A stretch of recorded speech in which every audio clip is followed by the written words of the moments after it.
Un tiempo con Dios para meditar todo el día. Mutuamente confortados en la fe.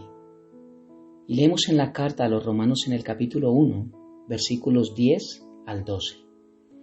Y dice la palabra de Dios: rogando que de alguna manera tenga al fin, por la voluntad de Dios, un próspero viaje para ir a vosotros, porque deseo veros, para comunicaros algún don espiritual, a fin de que seáis confirmados, esto es, para ser mutuamente confortados por la fe, que nos es común a vosotros y a mí, mutuamente confortados en la fe. La iglesia no es una opción, la iglesia es una necesidad, y una de las necesidades es mutuamente confortarnos en la fe.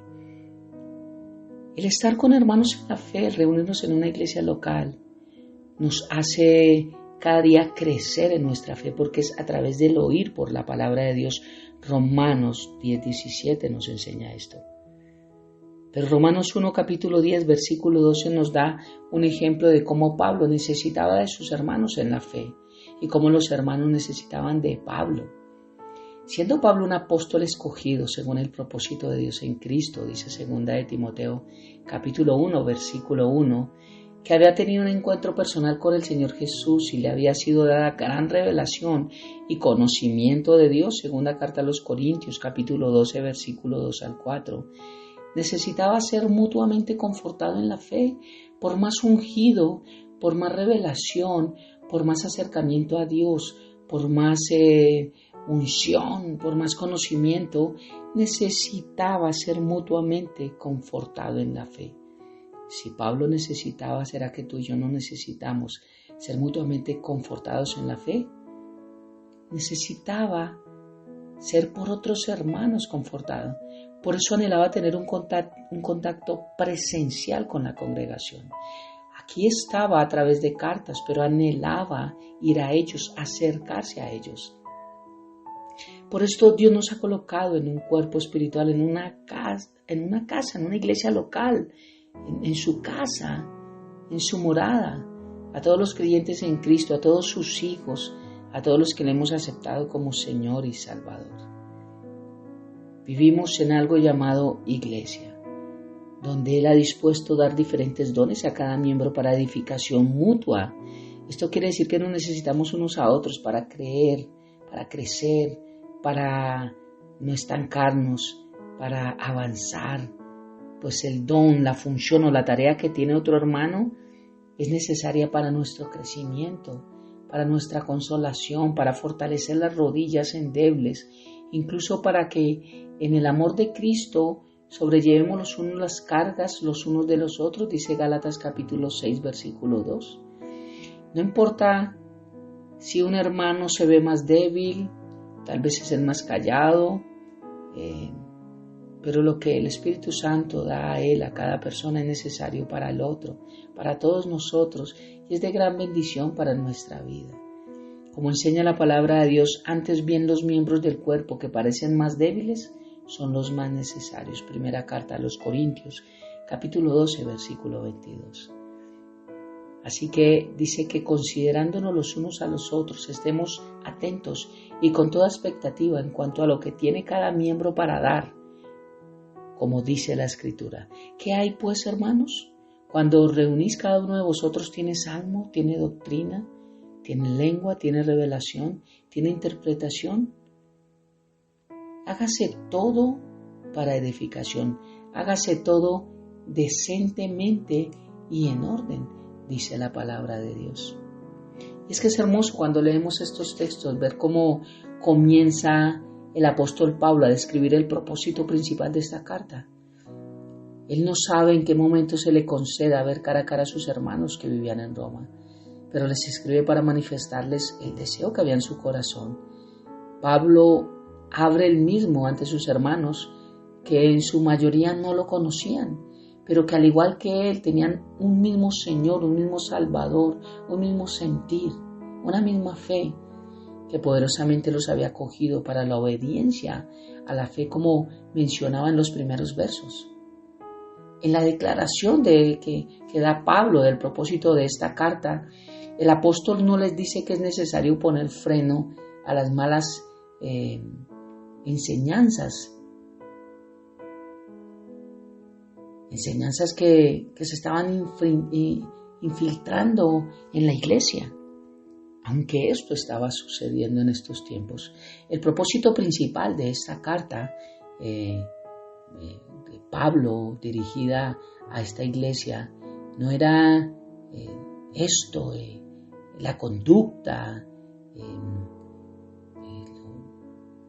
los llamados especialistas en esa doctrina o teología equivocada, sino lo que él más estaba, el objetivo principal de esta carta era cómo había un noble deseo de comunicar algún don espiritual a los hermanos y de ser mutuamente confortado con ellos, que ellos fueran confortados con él, pero él con ellos. Digo esto una vez más porque hemos pensado en la necesidad de que nos podamos ver. Otra vez necesitamos insistir y vemos a lo largo de la carta que nos encontramos con un llamado a la unidad cristiana, a la unidad como cuerpo de Cristo, a la unidad como iglesia local.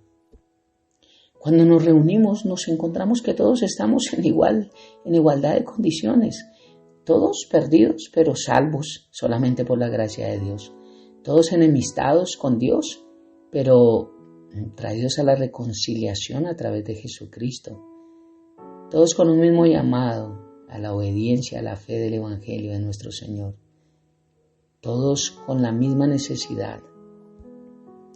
Es la palabra de Dios la que nos confirma en la fe, la que nos exhorta, la que nos edifica, la que nos consuela. Es la palabra de Dios la única capaz de penetrar todo el ser del creyente y convencerlo de su verdad, de llenar su corazón de gozo y de paz por la esperanza que nos es anunciada a través de Jesucristo. Hebreos capítulo 4, Hechos 20, Primera de Pedro capítulo 1 nos muestra todas estas verdades. Y vemos cómo Pablo no promete que él va a darles ese don espiritual. Simplemente él dice que él es el instrumento de Dios para comunicar su gracia por medio de la predicación. Pero será Dios el que los edificará, será Dios el que los confirmará, será Dios el que los fortalecerá. Mutuamente confortados en la fe, pero es porque tienen esa misma fe, ese mismo sentir, esa misma convicción, ese mismo Dios. Pablo conoce esas limitaciones, sabe que simplemente es un tesoro en vaso de barro, frágil, pero la excelencia y el poder es de Dios, quien le ha placido obrar por medio de su palabra. Dice: mi deseo, así como el deseo de todo ministro del Evangelio, al predicar la buena nueva, es verlos para mutuamente confortarnos en la fe. Este debería ser el deseo de todo ministro, que Dios sea glorificado y que su pueblo sea fortalecido cada vez que se expone su palabra, cada vez que nos reunimos, cada vez que estamos en coinonía, exaltando el nombre del Señor. Debe ser el deseo no solamente de cada ministro, sino también de todo creyente, no solamente del pastor, del predicador, de todo creyente cuando se reúne. Que lo que se exponga allí realmente conforte nuestras vidas en la fe, nos acerque más a Dios, nos exhorte, nos redarguya, nos corrija, nos instruya, nos guíe, nos enseñe, nos muestre, nos discipline también. Necesitamos entender que somos débiles y que el único fuerte es nuestro Señor. Isaías 49:26 nos habla de la fortaleza de Dios en nuestras vidas. El Señor ha establecido medios para fortalecer nuestra fe y comunicándonos su gracia. Uno de ellos es la predicación de la palabra de Dios. Por ella somos capacitados, entrenados, disciplinados en la buena noticia del Evangelio. Por ella conocemos lo que Dios nos ha conseguido y a través de la predicación de ella crecemos para salvación, dice Primera de Pedro 2:2. Por eso es que nos congregamos, por eso es que nos discipulamos, por eso es que estudiamos, por eso es que compartimos la palabra de Dios en público y en privado. Pablo habla de esa comunión fraterna en base a la palabra de Dios. El evangelio que anuncia en todo lugar, que fortalece a todo el pueblo de Dios. Mutuamente confortados en la fe. Si Pablo, siendo una persona tan acercada a Dios, una persona con una comunión especial, una persona con muchos dones, una persona con la cual Dios trabajó mucho en su vida, a la cual le fueron dados a conocer muchos misterios, los cuales él no pudo contar, una persona que experimentó su poder, una persona que tuvo un encuentro personal con él, una persona con tantos atributos de Dios en su vida, necesitaba ser confortado en la fe con la misma iglesia, con los mismos hermanos que tenían esa misma fe. Vuelvo y repito, cuanto más nosotros. Concluyo en este tiempo con Dios para meditar todo el día, que la iglesia no es una opción, es una necesidad, es nuestra casa, es nuestra familia, es nuestro hogar, es la voluntad de Dios, es el lugar donde nos alimentamos, donde descansamos, donde nos abrazamos, donde lloramos, donde reímos, donde el Espíritu Santo se mueve como Él quiere, donde hacemos un lugar para que la gloria de Dios descienda y pueda ministrar nuestras vidas.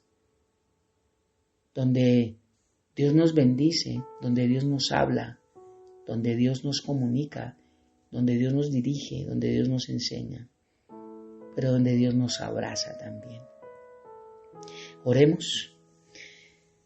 Padre bendito de gloria, gracias por un día más, por este tiempo con Dios para meditar todo el día, por tu palabra, por enseñarnos cada mañana, por mostrarnos esta realidad de cuánto necesitamos ser confortados en la fe, cuánto necesitamos una iglesia local, porque a través de ella está todo lo que necesitamos de ti para nosotros, Dios.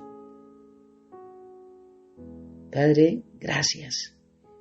Gracias por darnos la bendición de poder abrazarnos en tu casa, por poder cantar en tu casa, por poder aplaudir, exaltar, gritar, alabar, adorar, por poder crecer, por poder oír también.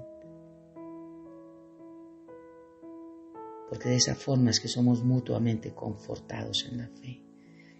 Te amamos y te bendecimos, Padre, y dejamos este tiempo en tus preciosas manos, habiendo orado a ti, en el nombre de Jesús y bajo el poder de tu Santo Espíritu. Amén y amén. Un abrazo gigante para todos.